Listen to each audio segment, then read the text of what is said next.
우리 주제표 또 감사 캠페인 같이 하겠습니다. 감사의 씨를 뿌려 행복의 열매 맺는 교회, 감사의 향기가 되겠습니다. 감사의 꽃을 피우겠습니다. 감사의 열매가 되겠습니다. 아멘. 묵상 말씀 마가복음 10장 15절 세 번 같이 하겠습니다. 내가 진실로 너에게 이르노니 누구든지 하나님의 나라를 어린아이와 같이 받들지 않는 자는 결단코 그곳에 들어가지 못하리라 하시고, 내가 진실로 너에게 이르노니 누구든지 하나님의 나라를 어린아이와 같이 받들지 않는 자는 결단코 그곳에 들어가지 못하리라 하시고, 내가 진실로 너에게 이르노니 누구든지 하나님의 나라를 어린아이와 같이 받들지 않는 자는 결단코 그곳에 들어가지 못하리라 하시고. 아멘. 어린아이 같은 마음으로 주님의 말씀 앞에 나아가시는 여러분 되기를 바랍니다. 하나님께서 오늘 우리에게 주신 말씀은 마가복음 11장 1절에서 11절까지 말씀입니다. 자, 오늘 본문을 통해서 왕의 입성이라는 제목으로 말씀의 은혜를 나누겠습니다. 보통 이 말씀은 우리 종료주일 때 우리가 나누게 되는 말씀인데 오늘 우리 새벽에 나누게 되겠습니다. 이런 마가복음은요, 시공간적으로 크게 세 부분으로 되어 있습니다. 첫째는 예수님이 갈릴리 지역에서 행한 사역의 내용들이에요. 그리고 두 번째는 갈릴리에서 예루살렘으로 가시는 그 과정에서 일어난 사건들입니다. 그리고 마지막 세 번째는 이제 예루살렘에 들어오셔서 마지막 일주일 동안의 그런 사건들입니다. 자, 공간복음은 공통적으로 이런 구조로 편집되어 있습니다. 갈릴리 사역, 그리고 예루살렘으로 가는 사역, 그리고 예루살렘에서 일주일. 이 공간복음이 이렇게 다 구성이 되어 있는데, 요한복음에 의하면 예수님이 유월절을 맞이한 것이 3번 이렇게 기록되어 있습니다. 그래서 우리는 요한복음을 보면서 예수님의 공생애가 3년이란 것을 이렇게 알게 됩니다. 자, 아무튼 마지막 유월절을 앞두고 예수님이 예루살렘 성에 입성하신 일은 굉장히 특별한 의미를 갖습니다.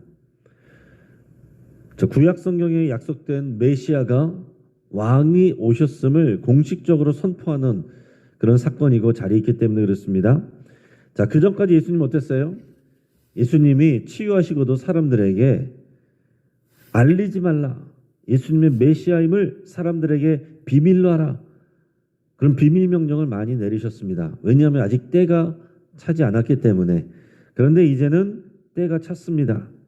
예수님은 드디어 예수님 자신이 메시아임을 숨기지 않고 공포하시는 겁니다. 자, 여리고에서 출발한 예수님과 제자들이 이제 감람산 근처의 동네에 벳바게와 베다니에 이르렀습니다. 자, 이 동네들은 예루살렘에서 약 3km 정도 떨어져 있습니다. 일주일 동안 예수님과 제자들은 이 베다니 동네에서 지내시면서 아침이 되면 예루살렘으로 이제 가시고 저녁이 되면 또 베다니 동네로 오시고 또 이런 생활을 하시게 돼요. 베다니는 예수님을 사랑하고 따르는 나사로와 마르다, 마리아 이 세 남매가 사는 그런 동네입니다. 자, 예수님이 예루살렘 입성을 앞두고 먼저 준비하시는 과정이 기록되어 있어요. 자, 일반적으로 예수님이 지금까지 도보로 오셨는데 이제는 말씀의 성취를 위해서 나귀를 타고 입성을 하실 것을 준비를 하십니다. 그러니까 여러분, 예수님이 하시는 행동은 모두 의미가 있고 의도가 있는 겁니다. 자, 예수님이 이제 제자 둘을 동네로 보내시면서 심부름을 시켰습니다. 아직 아무도 타보지 않은 나귀 새끼가 매여 있는 것을 보게 되면 그것을 풀어가지고 끌고 나에게로 가져오라. 만약 누가 왜 그러냐 물어보면 주가 쓰시겠다 하라. 이렇게만 말하라고 그랬어요. 그가 누군지 우리는 알 수 없습니다. 이름이 나오지 않는 어떤 무명 제자를 통해서 예수님이 이 중요한 사역을 준비하신다는 얘기. 실제로 제자들이 가서 보니까 나귀 새끼가 문 앞 거리에 매여 있었고 그것을 풀어오려고 하니까 주인이 물었습니다. 나귀 새끼를 풀어서 무엇 하려느냐? 그러자 제자들은 예수님이 시킨 대로 주가 쓰시겠다 이렇게 얘기했습니다. 그러니까 그 주인이 아무 단서를 달지 않고 이것을 허락했습니다. 자, 지금까지 도보로 다니신 예수님이 갑자기 발이 아파서 나귀를 준비하셨겠어요? 그게 아니죠. 구약의 말씀을 메시아 약속을 성취하기 위해서 이 일을 하시는 겁니다. 스가랴 9장 9절 읽어드리면 이렇습니다. 시온에 따라 크게 기뻐할지어다. 예루살렘에 따라 즐거이 부를지어다. 보라, 네 왕이 내게 임하시나니 그는 공의로우시며 구원을 베푸시며 겸손하여서 나귀를 타시나니 나귀의 작은 것 곧 나귀 새끼니라. 아멘.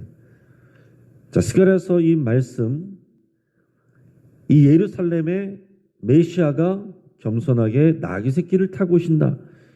이게 이미 수백 년 전에 예언이 돼 있는 거예요. 이것을 지금 예수님이 성취하시기 위해서 이렇게 준비를 하시는 겁니다. 자, 오늘 이 본문에서 예수님의 위대한 이 십자가 사역에 쓰임받는 이 나귀 새끼와 그 주인을 한번 여러분 생각해 보시길 바랍니다. 예루살렘의 입성을 시작으로 이 십자가 사역이 시작이 되는데 예수님이 메시아임을 이제 선포하는 아주 중요한 자리에 이 나귀 새끼가 쓰였고 그것을 허락한 주인이 사용됐다라는 얘기입니다. 자, 이 나귀 새끼는 아직 아무도 태워보지 않은 순전하고 구별된 짐승이라고 기록되어 있습니다. 자, 아직 아무도 태워보지 않은. 자, 여기서 중요한 거는 나귀 새끼보다는 성숙한 나귀가 더 누군가를 예수님을 태우고 가는데 익숙하겠죠. 그러나 그것보다 더 중요한 것은 아무도 태워보지 않은, 무슨 얘기입니까? 그 순전함을 나타내는 것이고 구별된 거룩함을 나타내는 거예요. 그러니까 예수님이 이런 이전에 없었던 순전하고 구별된 그런 분이란 것을 이 나귀 새끼를 통해서 나타내는 겁니다. 또 그 주인은 이름이 안 나옵니다. 그는 분명히 예수님을 향한 믿음 있는 사람이고 그리고 즉각 순종하는 사람이었어요. 이름은 안 나오지만 즉각 순종하는 사람이었다는 얘기예요. 여러분, 일반적으로 생각하면 나귀 새끼는 별 볼 일 없는 겁니다. 그래도 이 나귀 새끼가 예수님의 메시아 되심을 드러내는 중요한 통로가 됐습니다. 그것처럼 우리도 순전하고 구별된 제자로 살아갈 때 주님의 도구로 쓰일 수 있는 거예요. 나귀 새끼처럼. 여러분, 우리가 얼마나 경륜이 많으냐 이게 중요한 게 아니고 우리가 순전하게 어린 나귀 같이 또한 구별되어서 쓰임받는 게 중요하다라는 얘기입니다. 그래서 여러분, 머리 굴리는 사람은 하나님께 쓰임받지를 못해요. 내 인생의 계획표를 세우고 그것에 따라서 순종하고 순종하지 않고 그러면 하나님의 나라에 우리가 쓰임받기가 어렵습니다. 순전한 나귀 새끼처럼 주가 쓰시겠다 하면은 쓰임받는 게 그게 복된 것입니다. 또 이 무명의 제자를 생각해 보세요. 이름이 알려지지 않았습니다. 그러나 그는 즉각 순종함을 통해서 예수님의 이 메시아 사역이 완성되게 하시는 것을 그 통로로 사용됐다라는 얘기입니다. 여러분, 이름을 드러내는 게 중요한 게 아니고 즉각 순종함을 통해서 하나님 나라에 쓰임받는 것이 중요한 것입니다. 이 무명의 주인 그리고 별 볼 일 없어 보이는 나귀 새끼, 이를 통해서 예수님이 예수님의 메시아 되심을 나타내시고 이 십자가 사역, 메시아 사역의 통로가 되게 하셨다는 거, 여러분, 이것을 우리가 깊이 잘 생각할 수 있길 바랍니다.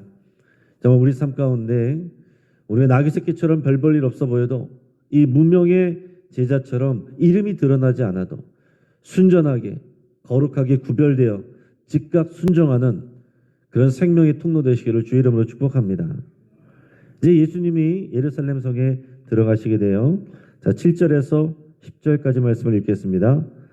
나귀 새끼를 예수께로 끌고 와서 자기들의 겉옷을 그 위에 얹어 놓음에 예수께서 타시니 많은 사람들은 자기들의 겉옷을 또 다른 이들은 들에서 벤 나무가지를 길에 펴며 앞에서 가고 뒤에서 따르는 자들이 소리 지르되 호산나 찬송하리로다 주 이름으로 오시는 이여 찬송하리로다 우리 조상 다윗의 나라여 가장 높은 곳에서 호산나 하더라.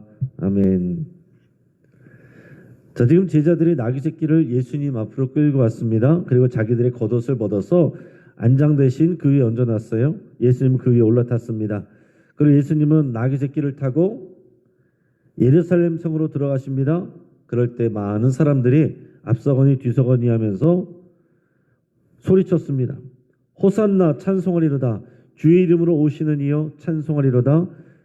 오는 우리 조상의 다윗의 나라여 가장 높은 곳에서 호산나 이렇게 외쳤습니다. 이 무리의 대부분은요, 예수님을 미리 보았던 사람들, 예수님과 함께 갈릴리에서 온 사람들, 예수님의 치유를 경험한 사람들, 그런 사람들이 이제 대부분이죠. 이제 그 안에 있던 예루살렘 성에 예수님을 모르는 사람들은 이게 무슨 일인가, 무슨 소동인가, 다른 복음서 보면 의아했다라고 되어 있습니다. 여기서 많은 무리들이 소리 지르는 것은 예수님을 알고 예수님 말씀을 들었고 예수님의 기적을 보았던 사람들이에요. 그런 사람들이 소리 지르는데 호산나, 호산나는 구원하소서 이런 표현이죠. 찬송하리로다. 주의 이름으로 오시는 이여, 주의 이름으로 왕으로 오시는 분이시다는 걸 이 성경에 있는 말씀을 인용해서 외치는 겁니다. 우리 조상의 다윗의 나라예요. 나라가 온다. 다윗의 자손이 왕으로 온다라는 그런 약속을 이 구약에 이미 있는 것을 이 백성들은, 유대인들은 알고 있는 거예요. 이것을 지금 외치고 있습니다. 이 구약의 예언, 구약의 약속, 이것을 알고 믿기 때문에 이렇게 외칠 수가 있는 거예요. 지금 즉흥적으로 그렇게 아무렇게나 말하는 게 아닙니다. 자, 열왕기상에 보면 솔로몬도요, 다윗 왕의 노새를 타고 왕위에 올랐습니다. 왕위에 오를 때 나귀 새끼를 탔다는 얘기예요. 자, 나귀 새끼를 타는 것은 다윗의 자손임을 나타내는 것이고 또한 왕의 겸손함을 나타내는 것이기도 합니다. 자, 이제 솔로몬이 그랬던 것처럼, 다윗의 아들이 그랬던 것처럼 다윗의 후손으로서 겸손의 왕으로서 나귀 새끼를 타고 예루살렘으로 들어갈 때 많은 사람들이 호산나, 우리를 구원하소서, 왕으로 오시는 분이요, 이렇게 찬송했다는 얘기죠. 그런데 그들이 이 구약 성경을 알기 때문에 이렇게 외쳤는데 간과하고 있는 부분이 있었습니다. 그게 뭐냐면 구약 성경 중에 예수님이 고난받는 종으로 오신다는 것에 대해서 간과하고 있었다라는 얘기예요. 그리고 고난받는 종, 메시아는 고난받는 종으로 오신다는 그런 내용이 이사야서 말씀에 나옵니다. 우리 여러분, 제가 읽어드리면 여러분 잘 아시는 말씀이에요. 이사야서 53장 1절에서 4절까지를 제가 읽어드립니다. 우리가 전한 것을 누가 믿었느냐? 여호와의 팔이 누구에게 나타났느냐? 그는 주 앞에서 자라나기를 연한 순 같고 마른 땅에서 나온 뿌리 같아서 고운 모양도 없고 풍채도 없은즉 우리가 보기 흠모할 만한 아름다운 것이 없도다. 그는 멸시를 받아 사람들에게 버림받았으며 간고를 많이 겪었으며 질고를 아는 자라. 마치 사람들이 그에게서 얼굴을 가리는 것 같이 멸시를 당하였고 우리도 그를 귀히 여기지 아니하였도다. 그는 실로 우리의 질고를 지고 우리의 슬픔을 당하였거늘 우리는 생각하기를 그는 징벌을 받아 하나님께 맞으며 고난을 당한다 하였노라. 아멘. 자, 이사야 선지자가 700~800년 전에 예수님이 오시기 전에 이미 이 메시아에 대한 그 예언을 했는데 오시는 메시아는 볼품이 없어 보인다는 거예요. 사람의 눈에, 인간적인 기준으로 보면 볼품이 없어 보인다는 거죠. 화려하게 왕의 모습으로 오는 게 아닙니다. 베들레헴 마구간에 그렇게 형편없어 보이는 모습으로 오셨고 나사렛 동네에서, 나사렛에서 무슨 선한 것이 나겠느냐 하는 무시받는 그런 촌동네에서 많은 또 예루살렘에 있는 종교 지도자들에게 미움을 받고 시기를 받으면서 그렇게 나타나신다라고 그랬는데, 그래서 고난을 대신 받으신다라고 했는데 이 고난받는 종 예수님은 이것을 알고서 들어가십니다. 그래서 예수님은 들어가서 고난받는 메시아, 십자가에서 죽으심, 이것을 생각하면서 들어가는데 무리들과 제자들은 다윗의 후손으로 오는 겸손한 왕, 여기까지만 알고 있다라는 얘기입니다. 고난받는 종으로 오신 예수님까지 알아야 예수님을 온전히 알게 되는 거예요. 그러니까 분명히 앞에 있는 무리들은 성경대로 성경을 알고 예수님을 바라봤지만 그것도 믿음이지만 온전하지 않았다라는 얘기입니다. 그들은 혼란을 겪게 됩니다. 예수님 십자가에서 죽으실 때 혼란을 겪고 방황하게 돼요. 그러나 결국은 이 말씀 안에서 이미 다 예언되어 있고 약속해 놓은 고난받는 종으로서 오신 것이구나 하는 것들을 나중에 깨닫게 되는 겁니다. 자, 예수님이 이제 예루살렘 성에 들어오셨는데 그러고 나서 가장 먼저 한 일이 뭐냐? 성전을 둘러보셨습니다. 자, 여러분 성은 도시죠. 성읍이고 성전은 그 안에 한 군데에 이제 성전이 있는 거예요. 자, 한양 땅에 들어왔는데 경복궁이 따로 있는 것처럼 이제 예루살렘 성에 들어오셨는데 그 안에 있는 성전으로 가셨다라는 얘기예요. 자, 성에 들어오셔서 가장 먼저 하신 일이 예루살렘 성으로 가시는 일이었습니다. 성전으로. 자, 11절 말씀 같이 읽겠습니다. 예수께서 예루살렘에 이르러 성전에 들어가사 모든 것을 둘러보시고 때가 이미 저물매 12제자를 내리시고 베다니에 나가시느니라. 아멘. 이제 예수님이 가장 먼저 하신 일은 성전에 들어가셨습니다. 성전에 들어가셔서 모든 것을 둘러보셨다라고 그랬습니다. 성전에서 지금 진행되는 모든 일들, 그 주변에서 일어나는 모든 일들을 둘러보셨다라고 그랬어요. 직접 보시면서 점검하신 겁니다. 그리고 그 다음 날은 이제 성전 정결하는 이 거룩한 분노를 하실 거예요. 근데 미리 이제 다 보시는 겁니다. 우리가 알아야 될 건 뭐냐면요. 지금 예수님은 성전에 들어와서 예배하는 순례자로서 오신 게 아닙니다. 예전에는 그랬지만 지금은 달라요. 예수님은 이제 왕으로 오셨습니다. 예배받는 주로 오신 거예요. 그리고 성전에서 드려지는 예배와 기도를 받으실 주님으로 오신 예수님이 성전에서 일어나는 모든 것을 둘러보셨다라고 그랬습니다. 여러분 이 11절 말씀은 우리가 그냥 읽으면 쉽게 훅 지나갈 수 있는 말씀이지만 이 말씀도 구약 성경에 이미 예언되어 있는 내용입니다.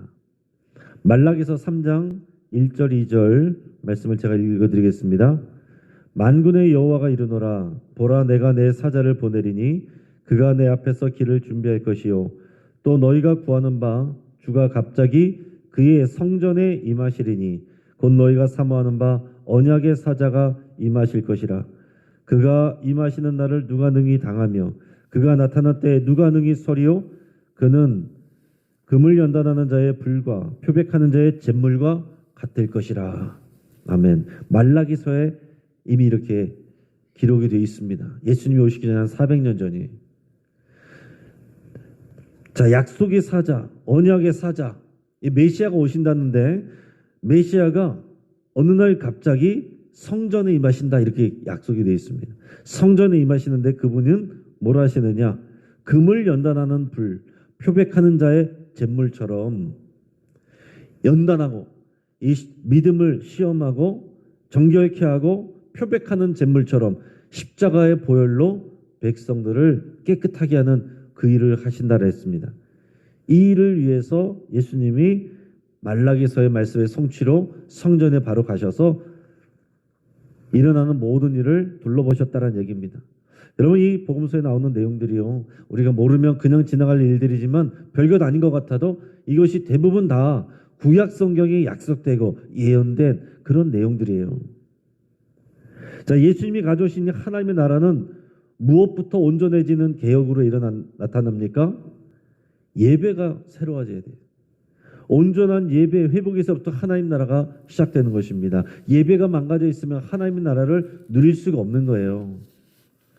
예수님이 가져오신 하나님의 나라 이것을 선포하시면서 성전에 가장 먼저 들어가셔서 일어나는 모든 일을 둘러보셨습니다. 그리고 내일은 이것을 뒤집어 엎으실 거예요.